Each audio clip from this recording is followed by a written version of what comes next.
hindi lang dito sa Mindanao kundi sa buong Pilipinas. Nakakalungkot lang dahil wala na kasi kaming medical and burial assistance. So ay tinanggal. Hindi namin siya malagyan ng budget dahil tinanggal talaga yung line item sa Office of the Vice President nung lumabas yung budget ng Office of the Vice President sa General Appropriations Act.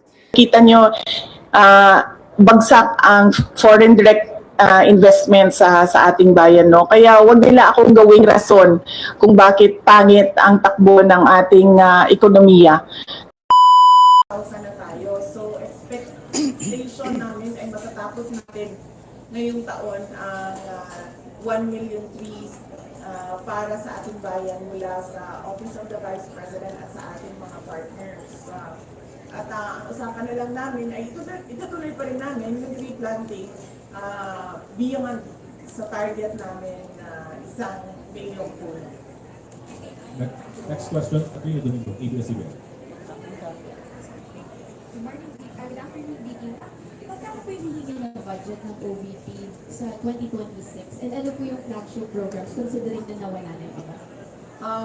Sa 2026 budget, submit kami ng proposal na 733 million pesos. Hindi siya kalayuan doon sa approximately 700 million na ibinigay noong nakaraang taon para sa Office of the Vice President. Hindi siya malayo sa 2025 budget ng Office of the Vice President. Follow-up, bakit po hindi kayo nag-propose ng mas mataas na budget? Bakit po virtual retained na lang? Dahil inaasahan ko naman na hindi ibibigay yung budget ng Office of the Vice President. Dahil nga, hindi naman kami kaalyado ng administrasyon. At nakita na natin yon noong nakaraang taon na syempre kung hindi ka sumusunod, hindi ka kaalyado, ay hindi ka mabibigyan ng pondo para sa mga proyekto ng opisina mo. Kaya nagdesisyon ako na kung ano yung budget na ibinigay ngayong taon na ito ay naglagay lang kami ng konti para sa inflation, yun din yung budget para sa susunod na taon dahil ayaw kong napapahiya at pinapahiya yung mga ibang personnel ng Office of the Vice President, lalong-lalo na kapag nandun na sila sa House of Representatives or sa Senate na nakaharap yung ating mga miyembro ng Kongreso. Last follow-up on this topic lang. Ma'am, haharap pa rin po ba kayo sa budget panel given na hindi naman po kayo nang hihingi ng additional funds for next year? Ang Office of the Vice President, oo. Ako hindi pa kasi hindi naman namin alam kung kailan yung schedule. Wala pang ibinigay na schedule para sa Office of the Vice President sa mga hearings, no? So mahirap sumagot kapag hindi natin nakikita kung may conflict yung schedule. But definitely haharap yung Office of the Vice President sa pagsumite ng budget namin at yun. Next question, Argent Relator, GMA News. Mine Buntag, VP. Ma'am, with a slim margin, ma'am, with the proposed ninyo na 2026 budget with 2025, meaning po ba na retained lahat yung mga programs and projects na ipapatupad next year? At paano po yung nangyari dun sa mga partners natin, dun sa mga slashed or reduced programs with 2025, ma'am? Oo, yung mga partners natin sa MAB at sa Pansarap, ay nabigyan na sila ng abiso, no, na wala na budget yung medical and burial assistance at wala na rin yung budget ang Pansarap. So, i-discontinue na namin yung project at yung partnership sa kanila. Follow up. So, expected, ma'am, na for next year, the same projects pa rin yung ipapatupad ng OVP? Wala nang may dadagdag po? Yes, oo. Wala kaming madagdag na projects for 2026. Tutuloy pa rin lahat nung nakita nyo, maliban lang sa Pansarap tsaka sa medical and burial assistance. Thank you, ma'am. Any other questions on this matter? Good morning po, Ma'am VP. Ang question ko po ay may kinalaman po sa case po ni former President Duterte. Okay. Any other questions with the institutional topic? None? So, let's move with the next topic. Kat, Yod? The next topic. Yeah. Ma'am, you earlier mentioned in an interview na you are, ma'am, para iterate na lang yung comment niyo regarding the call for some senator judges to inhibit, specifically those daw po na who you endorsed in the 2025 midterm elections. Okay. Hindi kasi tayo pwede magpa-inhibit ng mga tao, ng mga senators, hindi kasi tayo pwede magpa-inhibit ng mga senator judges based on bias. Dahil ang posisyon lang naman ng isang tao is you are for or against. Hindi kung gano'n ang ating basehan sa inhibition ay dapat din natin ang mga senators na meron din bias. Sa Ontiveros, in a public speech, sinabi niya na kailangan talaga, ano ba term na ginamit? Kailangan burahin or kailangan wasakin, kailangan sirain, dibain ang pamilyang Duterte. So kung ganon, na magpa-inhibit tayo based on bias, ay madaming senators ang ipapa-inhibit for or against Sara Duterte. Kaya sinasabi ko, ibigay na natin yung benefit of the doubt dyan sa ating mga senator judges na gagawin nila ang trabaho nila ng patas according to sa sinumpaan nila as senator judges.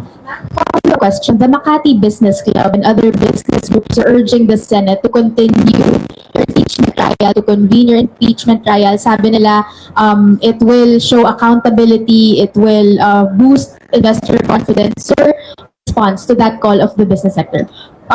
Kahit nandyan wala yung impeachment, wala na talagang investor confidence dito sa ating bayan. Kung nakikita nyo, bagsak ang foreign direct investment sa ating bayan, no? Kaya wag nila akong gawing rason kung bakit pangit ang takbo ng ating ekonomiya ngayon sa ating bayan. At saka, this is not accountability because impeachment, dalawa lang yung penalties dyan. Removal from office, tsaka perpetual disqualification from government service. Walang penalties dyan dahil walang kaso dyan. Ang impeachment ay removal process ng isang impeachable officer. Kung gusto talaga yung accountability ay magkain ng mga kaso dyan sa mga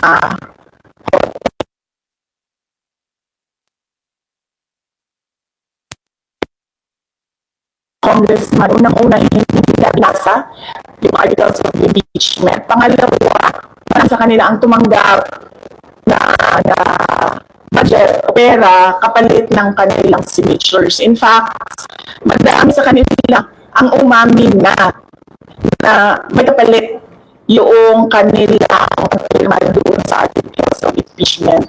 So if we are talking about accountability by business groups, dapat questionin din natin kung paano ginawa yung articles of impeachment at paano pinasa yung articles of impeachment papunta doon sa Senado. Okay. Any more questions regarding the impeachment matter? Sir?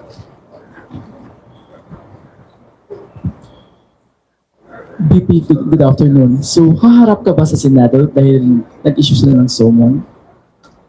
Hindi ko pa kasi, sir, pagkakaalam kung kinakailangan ang personal appearance. Yun ang hindi ko alam dahil hindi ko nabasa yung summons. Yung summons namin ay nandoon sa mga abogado at sila yung magdidesisyon kung ano yung gagawin doon sa summons. Okay. Ma'am, there's a phone-in question here from the Billionaire News Channel. Comment lang po dun they are asking your comment regarding dun sa report ng OpenAI, the mother company of ChatGPT, that the PR firm of the son of Yossi Tangco, a billionaire, is behind the anti-Sara Duterte post online using ChatGPT platform. And your comment, ma'am. Oo. Actually, hindi lang yung Titanco, no, ang kumpanya na nagpapatakbo ng programs na anti-Sara Duterte online, anti-Duterte online, no. Meron pang mga ibang kumpanya na alam namin na ganun yung ginagawa nila at alam din namin na bayad sila. Kaya ako nagsasabi lagi, no, na yung ginagawa sa akin ay threats, harassment, and intended to disqualify me from the 2028 presidential elections. Kasi tulad niyan, tingnan nyo, noon may TRICOM ba ang tawag nun? Tawag nung hearing, Quadcom, tapos may TRICOM for fake news and for fake news, yes. May TRICOM na for fake news. Pero kung makikita nyo, ang mga tinawag nila doon ay mga lehitimong owners ng Facebook account using their freedom of speech and expression. Mga lehitimong social media personalities na nagbibigay ng kanilang opinion na hindi naman bawal sa batas, pero nakakalungkot kasi yung kanilang opinion pro-Duterte, pro-Sara Duterte, at yun ang iniimbestigahan. Pero ang mga tulad nito na mga kumpanya na ang negosyo nila ay gumagamit ng mga program para sirain ang pangalan ng isang tao ay hindi man lang kahit isang beses tinawag doon sa TRICOM na investigation ng House of Representatives. So yan nagpapakita na itong lahat ay ano lang talaga, politika at harassment sa mga kalaban sa politika ng administrasyon. Hindi na yan ang galing sa amin, sir, ha? Hindi na kami nagsasalita kung anong mga panggigipit ang ginagawa sa amin. Tumatahimik na lang kami. Yung mga kaalyado namin, tumatahimik na lang. Yan talaga, tulad nung pag-amin ng mga congressman na may natanggap silang pera, kapalit ang signature, yung nilabas ng OpenAI na isang kumpanya na involved sa paninirang puri ng mga tao ay hindi galing sa amin, galing na sa universe. So, para lang ipakita sa mga tao na kung anong ginagawa ng administrasyon, puro politika, walang trabaho. At ngayon gusto pang i-blame, no, sa akin ang bagsak na ekonomiya ng Pilipinas. Do you intend to file cases against that company? Hindi na, ma'am. Sobrang napahiya na siya doon nung nilabas yon ng AI. I mean, nasaan na yung credibility mo as a service provider nung sinabi na ganyan yung negosyo mo. So, ano pang point na kasuhan ko siya? Nakakahiya na yung napahiya na siya doon sa nangyari. At nakita ng buong mundo yung kahihiyan na ginawa niya. Just speaking of AI, meron pong video ngayon na shinare daw si Senator Bato and si Vice Mayor Baste claiming na it's an artificial intelligence generated AI in support of you. Your comment po doon sa nangyaring pag-share daw po di umano nung AI generated video. Wala namang problema siguro sa pag-share ng AI video in support of sa akin. Basta hindi ginagawang negosyo. Kumbaga, if I were a social media account owner and gagawa ako ng AI to support a certain personality, walang problema doon kasi hindi ko naman siya ginagawang negosyo eh. Hindi ko naman binibenta sa mga tao yung produkto ko eh. No more questions on that topic. Okay, we move to the last two topics po. ICC or Arjun?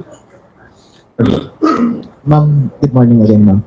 Any update, ma'am, with regards dun sa isang state party ng ICC na willing daw mag-adopt kay FPRD na any case mag-grant yung request for interim release? And any update po dun sa request for interim release ng Defense Council? Oo, yung request for interim release ay nasubmit na ng Defense Council ni dating Pangulong Rodrigo Duterte. Nakalagay yon sa website ng ICC, accessible yon sa ating lahat at makikita natin doon kung ano ang mga pinagbasihan ng request for interim release, ano yung mga justification at explanations ng defense team ni dating Pangulong Duterte sa interim release.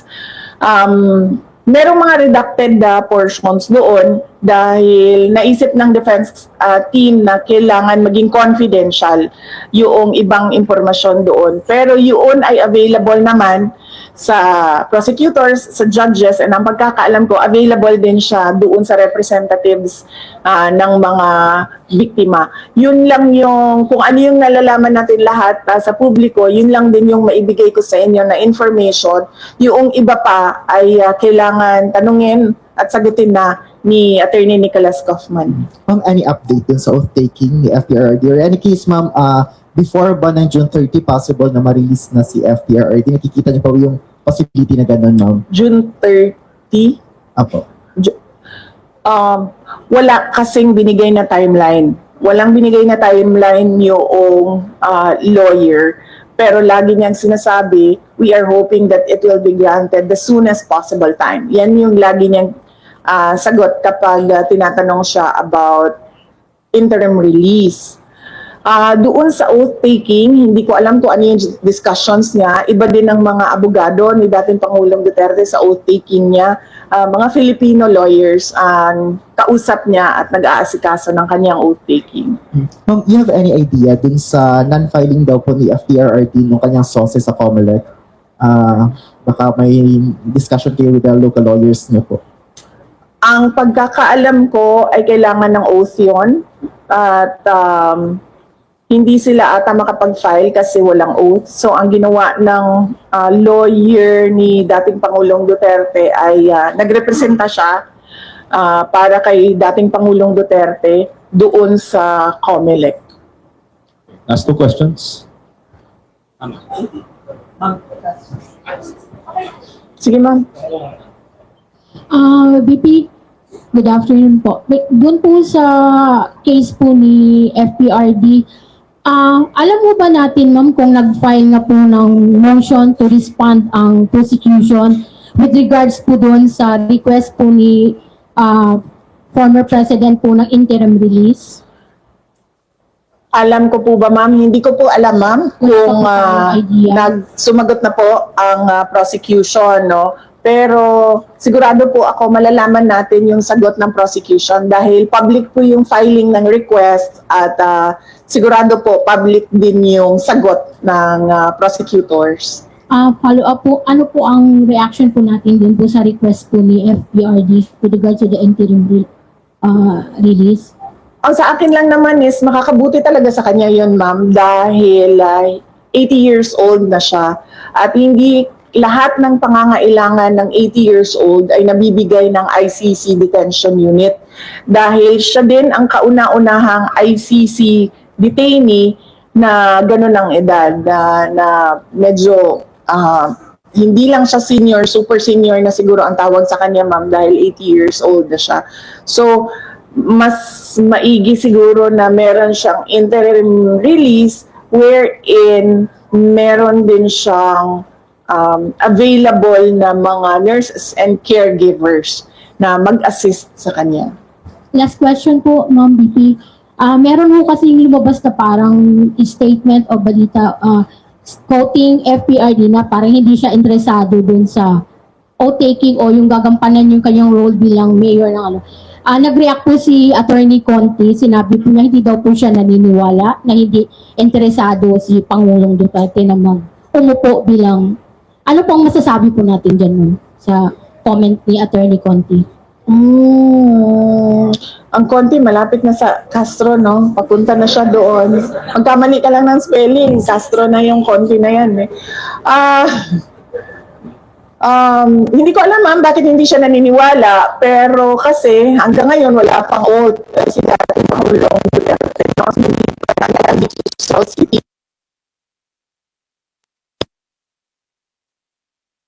Ang pinili namin pinili namin na mayor ng Davao City. So, on that note, yun lang ang pinagbabasehan namin. Sa ngayon, hindi siya uupo kasi wala pa siyang oath. Antayin natin siguro until June 30 kung may oath o wala si dating Pangulong Duterte. Next question, Ms. Ruth. Okay, thank you, sir. VP, nagkausap na ba kayo ni Attorney Guanzon? Kasi parang sa mga post kasi niya, Opo. dahil siya sila willing to act as your spokesperson. Yes, oo. Nag-comment na rin ako no, na nagpapasalamat ako sa pagtulong at suporta ni Attorney Rowena Guanzon. Pero sa ngayon kasi kung napansin niyo, walang spokesperson ng Office of the Vice President o kahit ako man. Kaya hindi ko rin masagot yung tanong about sa spokesperson dahil matagal na kami walang spokesperson at hindi na papag-usapan sa Office of the Vice President ang magkaroon ng spokesperson. Thank you, ma'am. Second po, si Mayor Baste, inappoint siya as president ng PDP Laban. Napag-usapan ba sa family, VP? Hindi. Ngayon ko lang, actually kanina pagbigay sa akin ni JC ng information, doon ko lang nalaman no, na inappoint siya as acting president ng PDP Laban. At hindi kasi ako member din hanggang ngayon ng PDP Laban, kaya hindi ako makakomment kung ano yung desisyon ng partido with regard to their internal matters. Are you expecting, upon Baste's assumption as acting president ng PDP, are you expecting that she will invite you as part of the PDP? Matagal na ako in-invite, ma'am, sa PDP na nandito pa si dating Pangulong Rodrigo Duterte. Last year, July, nung nag-resign ako sa Department of Education, inibita na ako ni dating Pangulong Duterte. At sinabi ko sa kanya na pag-iisipan ko, pero hanggang ngayon na wala pa akong decision, ma'am. Mainly because nakita niyo naman yung nangyari sa akin, ma'am, di ba, no? So, parang ayaw ko nakausap yung mga politiko.